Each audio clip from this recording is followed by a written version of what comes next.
I want to share an interesting case study of a client and colleague of ours for a case of how well the shoulder improves when you just focus on the capsule. So the first thing I want to do is I actually want to share the results of Jason's work. So Jason took, a little backstory, Jason took FRC in April with Dre, Dewey, and myself in Costa Mesa. And a week after, he contacted me personally and asked to come in for an FRA. So a week after he learned FRC, he hasn't practiced much of the stuff at all, maybe just cars every day. I brought him through a full FRA and got his passive and active measurements for all of his joints positions. After the FRA, he had a little more clarity of what he needed to work on and therefore went off on his own. I didn't hear from him again for a while, so I just assumed he was putting in his work, and I finally got a message from him about 3 months later. So ultimately, he put 90 days of work in.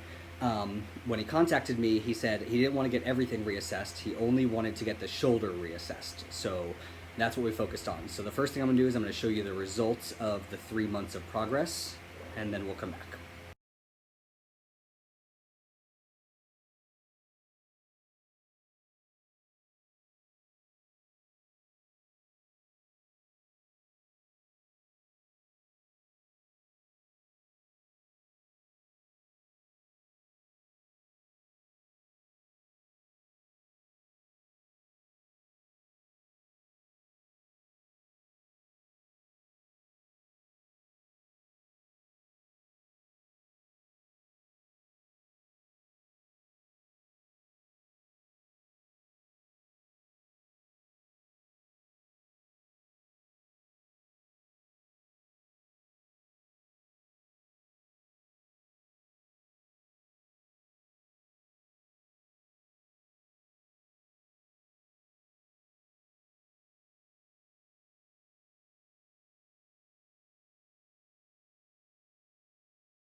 Now that you've seen how much everything's progressed, it's a pretty big improvement. And the most notable thing is that this is cold mobility. He didn't warm up. He didn't do a bunch of cars. We didn't do any pails and rails. That's just, it was cold mobility 3 months ago and cold mobility now.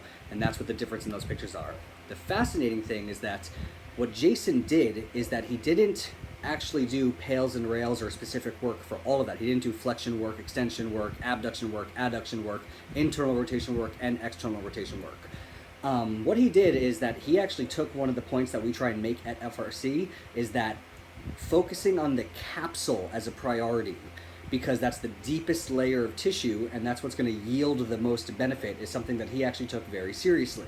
So when I asked Jason what he did after we reassessed him, he said, I only did pails and rails work and his daily cars for shoulder internal rotation. So that means every training session that he did for 3 months was just focused on the pails and rails for internal rotation. And it improved everything else, which just kind of reinforces how important the health of the capsule or the condition the capsule is in for all the other shoulder movements. It doesn't mean that he couldn't have added on some flexion work or extension work. That's totally fine. But the point of this video is that he's an interesting case study because he actually only chose to work on the capsule and it improved everything else. And I think this is a unique scenario because not many people only choose to work on one thing at a time. So he's proven to us something that we've been saying at FRC for a long time, is that the best bang for your buck improvements is to start deep and then work superficially from there.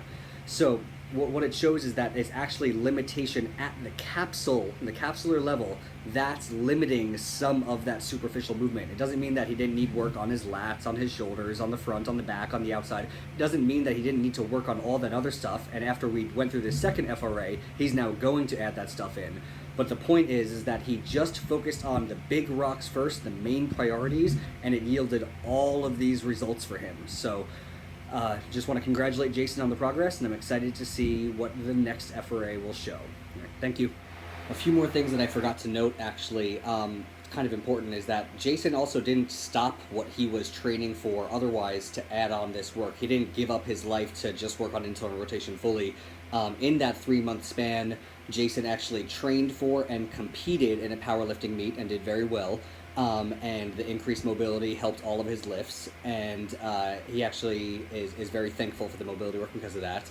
And I also want to say, from my perspective, I know that the pictures aren't all perfect. There's some compensations happening in them. The angles aren't exactly the same from picture to picture 3 months apart. This is my first time trying to set up a camera to get pictures for before and afters, and I don't exactly have the positions down correctly, so I try to do the best I can to replicate the angles, but they are not all perfect, and I hope that you can still see the progress even though it's like that. So thank you, and I hope we all can continue to wish Jason further progress.